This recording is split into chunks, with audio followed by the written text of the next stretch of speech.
Assalamualaikum warahmatullahi wabarakatuh. Waalaikumsalam warahmatullahi wabarakatuh. Kita ini sedang membahas kinerja satu lembaga besar nih, ya, kinerja Kejaksaan Agung. Jadi kita sedang membahas kinerja. Kalau membahas kinerja kan boleh juga kita lihat ya,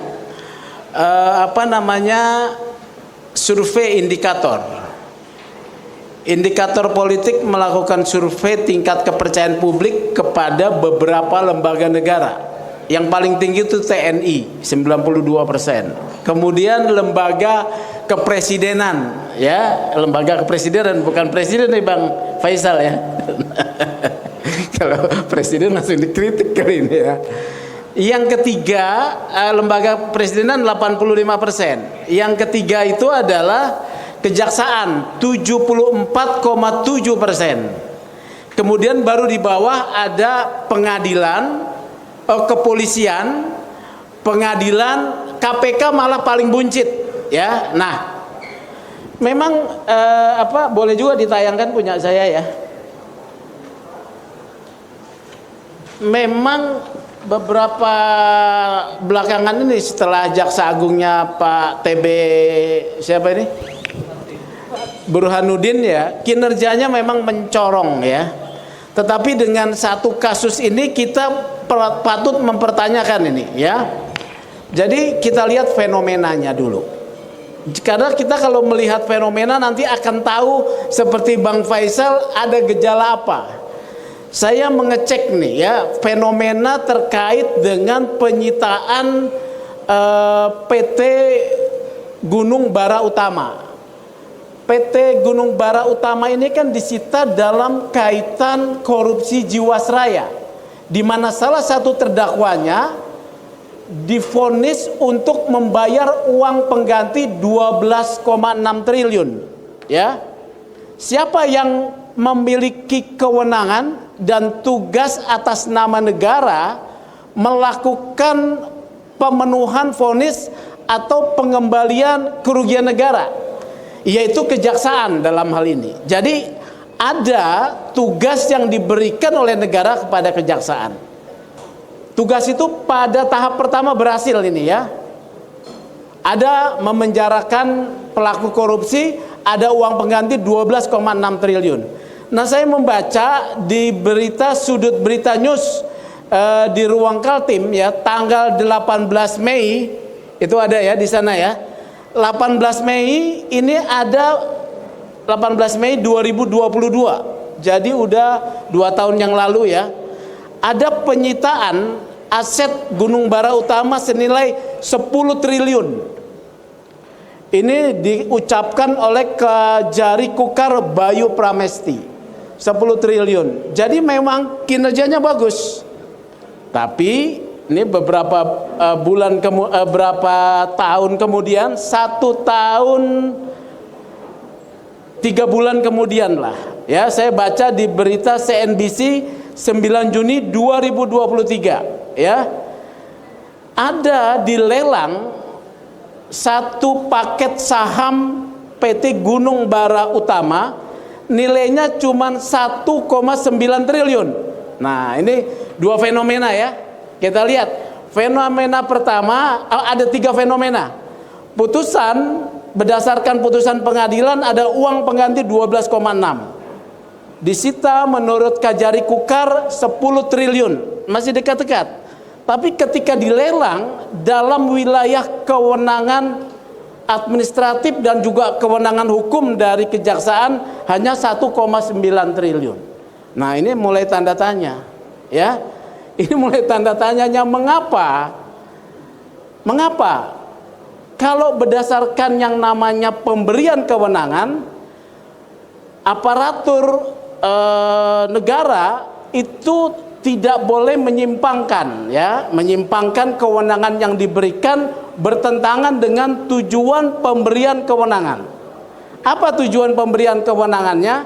Yaitu melakukan pemenuhan pengembalian uang negara atau merampas aset pelaku kejahatan sebagai masuk kepada aset negara. Kewajibannya 12,6 triliun. Kemudian tadi sudah dibahas ya, saya tidak perlu membahas. Ternyata nilai, ya Mas Boyamin, selamat datang. Saya bukan pembawa acara nih, saya mewakili. Dan di sebelah sini boleh Mas Boyamin. Ya. Udah. Jadi Ya udah. nilai asetnya berdasarkan perhitungan tadi saya catat itu 11,6 triliun. Perhitungan ada dasarnya ini ya. Jadi ada penilai aset 11,6 triliun. Di sini pertanyaannya, apakah kalau saya kan sebagai ini ya sama Mas Boyamin ini, saya ini whistleblower, peniup peluit aja ya, peniup peluit ya. Jadi pertanyaannya, mengapa ada selisih yang besar? Apakah ada potensi kerugian negara? Kalau selisih ada, ya kita lihat selisihnya ada sekitar 9 triliun, ya 9 triliun itu kalau uang itu ditaruh di sini satu ruangan ini cukup nggak ya? 9 triliun cukup ya, tinggal kita bagi-bagi aja, ya. Terus jadi apakah ada potensi? Selisih ada. Nah untuk membahas potensi tentu kalau itu satu perbuatan maka nanti akan rujukannya adalah membedah tentang potensi yang diatur di dalam undang-undang pidana. Karena ini diselenggarakan oleh aparatur penyelenggara negara, maka bedahannya adalah menggunakan undang-undang tipikor, ya. Tidak jauh dari pasal 2 dan pasal 3 undang-undang tipikor.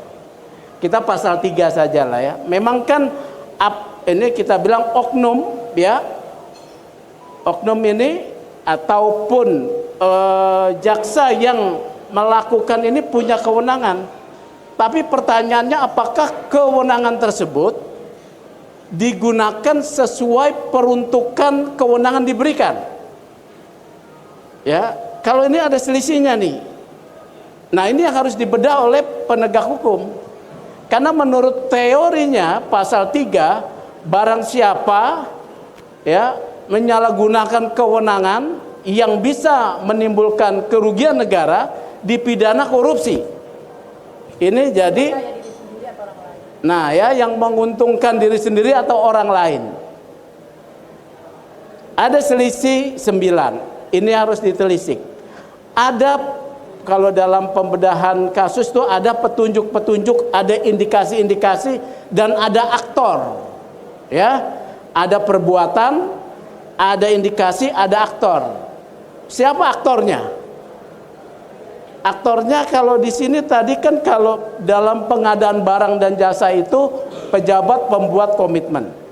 Kalau di sini ada namanya Pusat Pengelola Aset Kejaksaan Agung. Nah, siapa aktornya? Silakan didalami di sana. Saya nggak hafal namanya ya. Kalau ternyata di dalam pelelangan ini ada mens rea ya untuk tidak melaksanakan kewenangannya sesuai dengan tujuan pemberian kewenangan. Jadi saya ulangi lagi nih ya. Apabila ada satu pemikiran, intensi dalam pikiran daripada pejabat tersebut menggunakan kewenangan yang ada berdasarkan undang-undang tidak digunakan sesuai tujuan pemberian kewenangan. Apa tujuan pemberian kewenangannya? Pengembalian kerugian negara. Rujukannya sudah sangat jelas, yaitu putusan di Jiwasraya harus dikembalikan 12,6 triliun. Kemudian ada yang disita dalam pernyataan Kajari Kukar 10 triliun. Kemudian ada nilai nilai pasar ya. Apalagi kemudian ada indikasi-indikasi tadi tuh. Nah, ini tinggal Mas Boyamin ini merumuskan nih. Karena Maki yang membuat ya, merumuskan dalam uraian, tinggal bagaimana saya tidak tahu lah. Tapi saya mau membuka cakrawala di sana. Kalau saya bandingkan lagi secara setara ya, dalam pengadaan barang dan jasa. Ini profil dari satu perkara korupsi ya. Apabila itu adalah uang anggaran APBN atau APBD, dalam pelaksanaannya ada pejabat pembuat komitmen. Pejabat pembuat komitmen inilah yang bertugas menentukan HPS, harga perkiraan sendiri, ya. Pejabat pembuat komitmen. Kalau di sini karena ini bukan anggaran negara tetapi barang lelang sitaan, ada yang diberi tugas yaitu pusat pengelolaan aset. Dia yang menentukan harga limit lelang. Nah, ini yang harus ditanya. Mengapa harga limit lelangnya 1,9? Ditanya, ya. Ini kita tidak tahu dasarnya apa, mungkin juga ada dasarnya. Ya. Kalau di dalam PPK dia menaikkan, jadi markup, ya. Kalau ini di downgrade, ya, karena ada selisih. Apakah ini di downgrade? Kalau memang ada mensrea di downgrade, waduh, ini udah bagaimana nih, ya? Udah masuk nih barang ya, Bang? Iya, barang ini. Apalagi ada indikasi-indikasi, ya. Seperti misalnya PT pemenang lelang hanya baru beberapa bulan dibentuk. Kemudian juga nomine-nominenya bukan orang-orang yang memang punya kapasitas untuk mengelola dana yang besar. Bahkan BNI ini bisa diperiksa loh, ya. Bank memberikan kredit demikian besar kepada PT yang baru dibuat, dan orang-orang yang ada di sana itu orang-orang yang nomine. Mengapa walaupun di dalam PT itu ada saham yang dimiliki oleh perusahaan yang besar sebelumnya? Pertanyaannya, mengapa bukan perusahaan yang besar ini yang kemudian membeli, ya? Jadi ini indikasi-indikasi lah. Itu pembukaan saja dari saya. Jadi seperti itu, ya. Kalau ada mensreanya pasal 2 pasal 3, wah jadi nih barang, ya. Baik, terima kasih. Tepuk tangan dulu untuk Mas Sugeng, ya.